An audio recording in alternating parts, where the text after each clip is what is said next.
देखिए, हम बहुत मर्माहत हैं। जब मेरी माँ का निधन हुआ था तो बहुत ही हम मर्माहत थे, बैठे हुए थे। तो मेरे मन में भी कभी-कभी थोड़ा-सा एक छोटा-सा कवि मन भी है।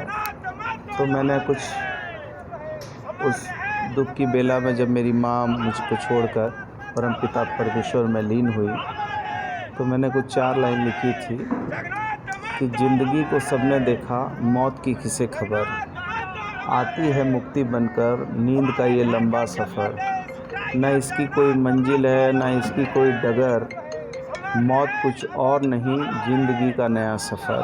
तो मैं समझता हूँ कि हमारे बड़े भाई अपने जीवन के नए सफ़र पर गए हैं और ये सफ़र उनका और भी ज़्यादा राष्ट्र को समर्पित होगा।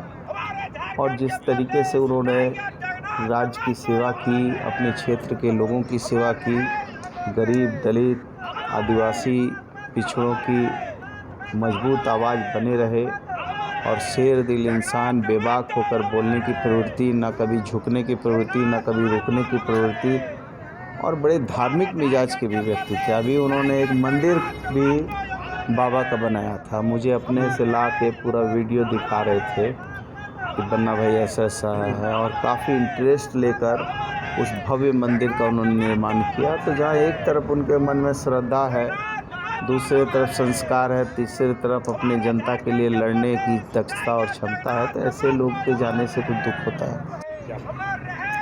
नहीं, हम सब बहुत मर्माहत हैं। और वो एक हम लोगों के साथ न सिर्फ मंत्री परिषद के वो सदस्य थे, बल्कि निजी रूप में वो मेरे बड़े भाई भी थे।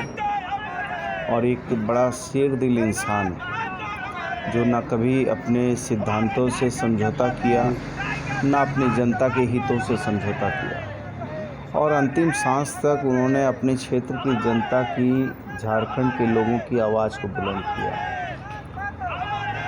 ऐसे योद्धा की मौत निश्चित तौर पर हमें बहुत बड़ी क्षति है, लेकिन ये अकाट्य सत्य भी है कि परमपिता परमेश्वर जीवन और मौत दोनों एक साथ दिखता है।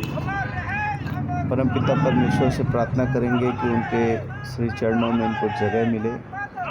इस दुख की बेला में उनके परिवार को भगवान धैर्य दे, और जो विचार और सिद्धांत को उन्होंने हमेशा गरीबों के हित में, शोषित, दलित, वंचितों के हित में आवाज़ बुलंद की है, उस आवाज़ उनकी बुलंद बनी रहे, ऐसी कामना मैं करता हूँ। और इस दुखद बेला में मैं किन शब्दों से अपनी भावना व्यक्त करूं, मुझे समझ में नहीं आ रहा।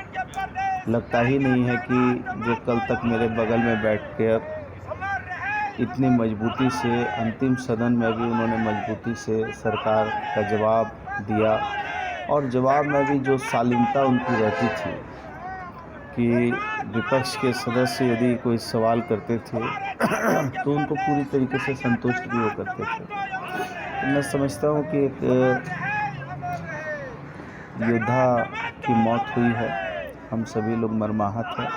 परमपिता परमेश्वर उनकी आत्मा को शांति दे। उनसे जुड़ी हुई कोई यादें ओबीसी का, जब ओबीसी के आरक्षण की जब बात होती थी कैबिनेट में, तब हम और हमारे जगन्नाथ बाबू उस बात को बहुत पुरजोर तरीके से रखते थे। कभी कभी जब बात होती थी, राज्य के हित की बात होती थी, गरीबों की बात होती थी, पिछड़ों की बात होती थी, तो उसमें हमारा और जगन्नाथ बाबू का दोनों का समान विचार होता था।